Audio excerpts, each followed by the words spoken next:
Olá amigos, sejam bem-vindos de volta aqui ao Calçadão. Eu sei que já faz bastante tempo que eu não passo por aqui, né? Mas a intenção é retomar novamente com os nossos vídeos e manter vocês informados sobre tudo o que acontece na discussão política de Juiz de Fora.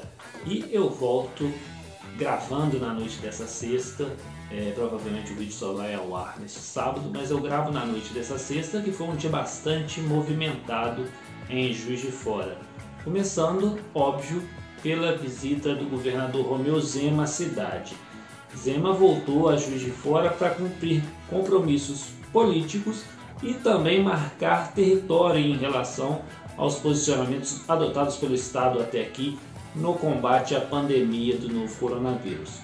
Zema chegou na cidade após ter passado por Barbacena e seu primeiro compromisso foi um almoço em que reuniu com prefeitos da região e lideranças locais. Na Superintendência Regional de Saúde, Zema vistoriou as caixas de seringas agulhadas já enviadas a Juiz de Fora para o início do processo de vacinação ainda sem data.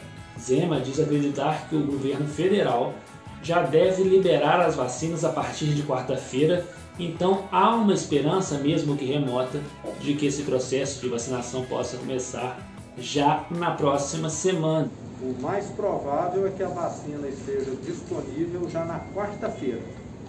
É lógico que essa disponibilidade nós ainda não temos detalhes, se vai chegar em Belo Horizonte na quarta ou se a logística do governo federal nós não conhecemos, mas a logística de Minas já está toda montada, inclusive prevê o uso de aeronaves do Estado que vão ficar totalmente disponíveis para estar levando essas vacinas assim que elas chegarem a Belo Horizonte. Por que eu digo que o movimento foi político? As vacinas, olha a vontade, né? Vontade de receber logo essa imunização no braço. Não as vacinas, as seringas, elas já haviam chegado em Juiz de Fora, já estavam estocadas na Superintendência Regional de Saúde. São cerca de 294 mil unidades de seringas já agulhadas. Não quer dizer que todas vão ficar em Juiz de Fora, elas vão ser distribuídas nos municípios atendidos pela Superintendência Regional para essa fase inicial de imunização. Tanto a Prefeitura quanto o Governo do Estado já confirma quais serão os grupos prioritários, o que deve, óbvio, seguir o planejamento nacional, que é quem vai ser responsável pela compra e distribuição das vacinas. Assim, os grupos tidos como prioritários e que devem ser imunizados nessa primeira etapa da vacinação, do processo de imunização, são as comunidades indígenas, também os profissionais de saúde que atuam na linha de frente do enfrentamento à pandemia da Covid-19 e idosos que vivem em casas de longa permanência. São idosos que vivem, por exemplo, em asilos e outras casas de repouso e que vivem aglomerados. Portanto, um surto da pandemia pode ser muito perigoso nestes locais. Mas é importante lembrar duas coisas. Haverá vacina para todos. Isso será disponibilizado ao longo do tempo. Então é importante a população entender isso. Ou seja, nós teremos um ano de vacinação e não um único dia de vacinação. Apesar desse movimento político de Zema de tentar vender seu peixe, o ponto alto da visita do governador foi o anúncio em primeira mão aqui em Juiz de Fora de que o governo do estado pretende auxiliar na tragédia humanitária que vive o estado do Amazonas, em especial a capital Manaus, atingida por um forte surto de casos de Covid-19, o que praticamente gerou um colapso de sua rede de saúde.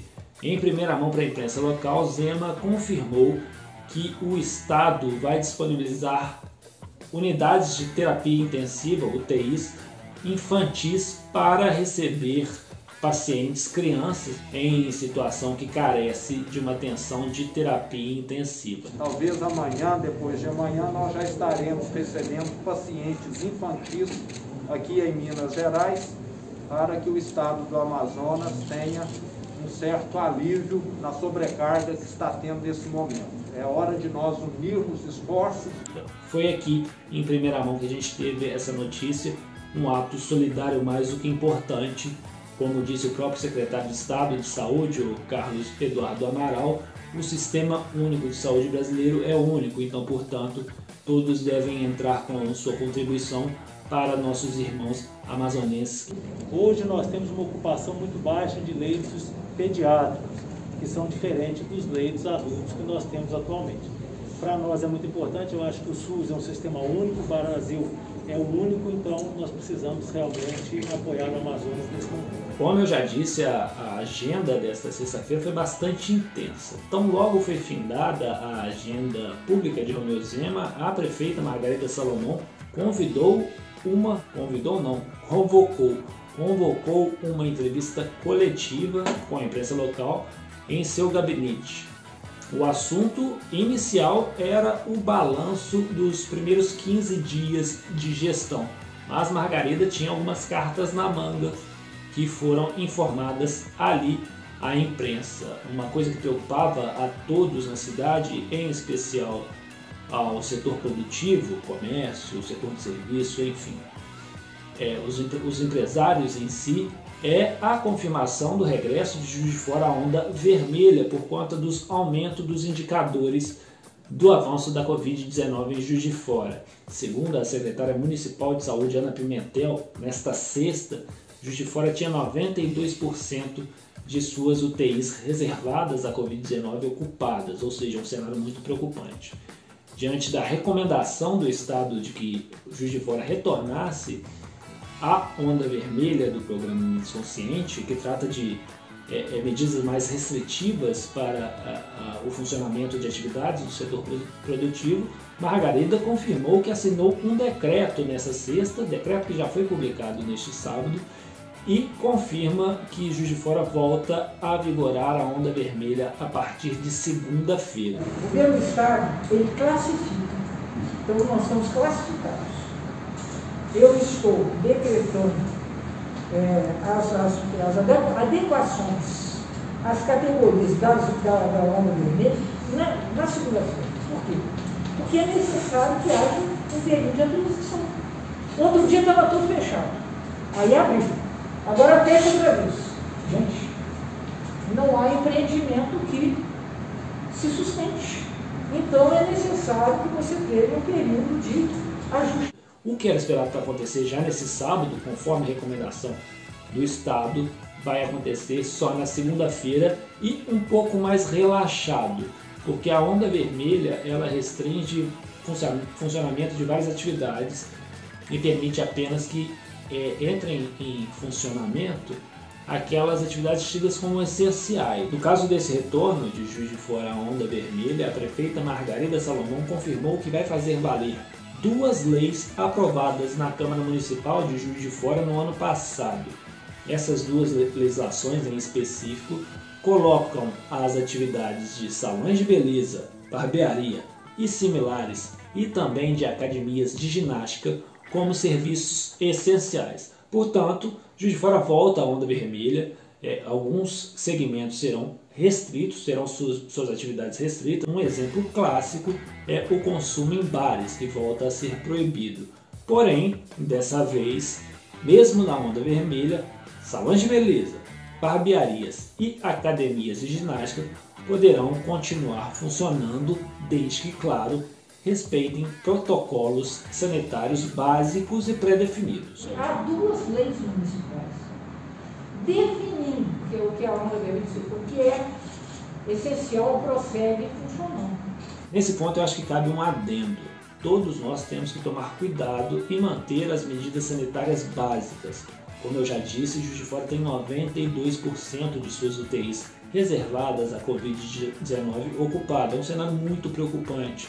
A gente tem que pegar como um triste exemplo o que acontece no Amazonas, que eu também citei. Um colapso da rede, um colapso das unidades de terapia intensiva seria um cenário muito cruel para a cidade. Então, mesmo que você precise ir ao seu salão de beleza, academia ou qualquer outro setor do comércio ou de serviço, tome todos os cuidados necessários. Use a máscara, higienize a mão com álcool em gel ou álcool líquido da maneira que for, lave com água e sabão.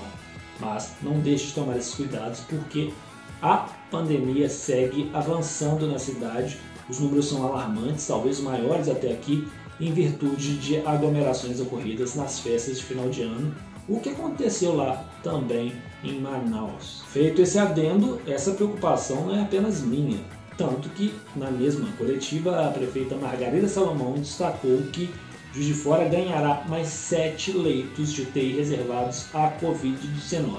O detalhamento foi feito pela secretária de Saúde, Ana Pimentel, que afirmou que 5 desses leitos serão conveniados com o Hospital Universitário da UFJF e 2 serão integrados ao Hospital de Pronto-Socorro, o HPS.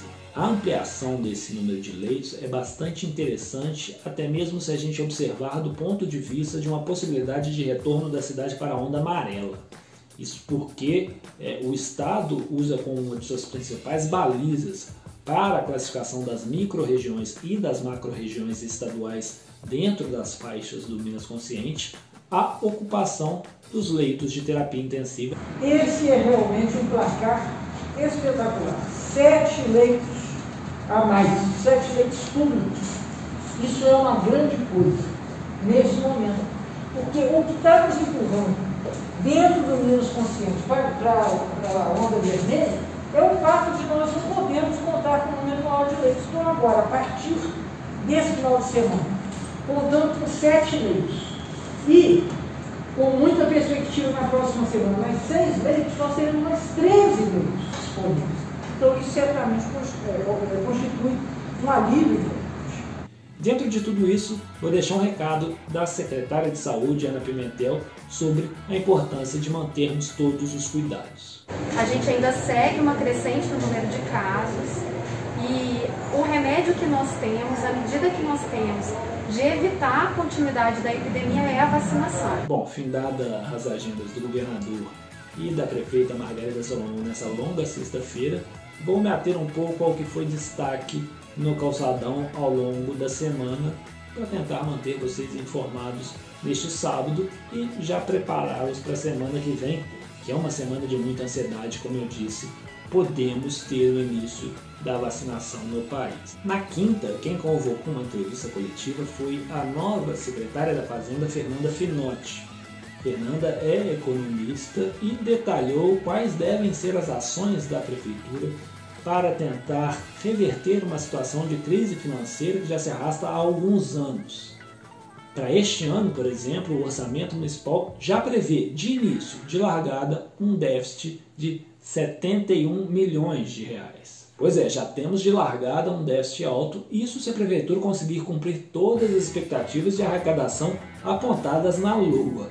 A própria secretária da Fazenda já prevê dificuldades e estima uma frustração de arrecadação de receitas da ordem de 60 milhões. Ou seja, pegando esses 71 milhões já previstos como déficit no orçamento e somando aos 60 milhões que a própria Secretaria da Fazenda estima que a cidade não conseguirá arrecadar dentro da expectativa, o rombo no ano pode chegar a 130 milhões de reais. Para tentar tapar esse buraco, a Prefeitura já sinalizou a intenção de racionalizar gasto. Por exemplo, com aluguel de imóveis para sua estrutura, o gasto mensal de Juiz de Fora chega a mais de R$500 mil. Margarida diz que quer enxugar um pouco essa despesa, o que também foi confirmado por Fernanda Finotti. Por outro lado, Fernanda diz ainda que a cidade vai ampliar suas ferramentas para tentar atrair recursos externos com o desenvolvimento de projetos focados no desenvolvimento da cidade. Nesse ponto, ela não descarta nem mesmo a possibilidade de recorrer a empréstimos, desde que, claro, sejam com juros baixos e um prazo longo para pagamento. Nosso nível de endividamento é baixo. Nossa principal dívida é com o fundo de previdência dos servidores. Quanto a empréstimos com instituições financeiras, o nível é baixo, são 130 milhões. O que a gente vai fazer? São duas coisas. Revisitar esses contratos, mexer nos indexadores sempre que possível. Então, a gente vai sempre preferir um contrato indexado em Selic do que indexado em dólar. Estender os prazos e buscar financiamentos para os projetos prioritários, especialmente na área de capital. E a situação podia ser ainda pior. A secretária da Fazenda comemorou o fato da gestão anterior, chefiada pelo ex-prefeito Antônio Almas, ter deixado em caixa cerca de 123 milhões de reais. Porém, desse valor, parte será destinada a restos a pagar também deixado pela gestão Almas, em torno de 63 milhões. Ou seja, desse montante, a Prefeitura já inicia o novo governo com 60 milhões em caixa, o que dá uma certa tranquilidade nesse primeiro mês de mandato, até mesmo para confirmar o pagamento dos servidores públicos municipais, o que, segundo Fernanda, deve ser realizado no dia 3 de fevereiro, ou seja, o pagamento referente ao trabalhado em janeiro será quitado em 3 de fevereiro. Além disso, a Câmara Municipal aprovou um projeto de lei da prefeita Margarida Salomão, o primeiro projeto de lei assinado pela nova prefeita, que prevê uma reestruturação da administração municipal. Na prática, Margarida extingue algumas secretarias e cria outras. O saldo geral são 5 pastas a mais que o desenho trabalhado pelo ex-prefeito Antônio Almas. A administração direta tinha 16 pastas, esse número passa para 21, porém não há aumento de despesas. Isso porque a Lei Complementar 173 de 2020, uma lei nacional, veda esse aumento de despesa com o pessoal ao longo do ano de 2021, isso por conta de auxílio financeiro dado pelo governo federal aos municípios no ano passado para combater os prejuízos causados pela pandemia da Covid-19. A estratégia encontrada para aumentar o número de secretarias em 5, criando, portanto, 5 novos cargos de primeiro escalão, foi a redução de outros cargos. Foi feito um rearranjo com os cargos da prefeitura para adaptar ao modelo proposto por Margarida, que, segundo ela e sua equipe, é extremamente importante para que ela possa colocar em prática as estratégias, as propostas, na verdade, as propostas apresentadas à população durante as eleições que aconteceram em novembro.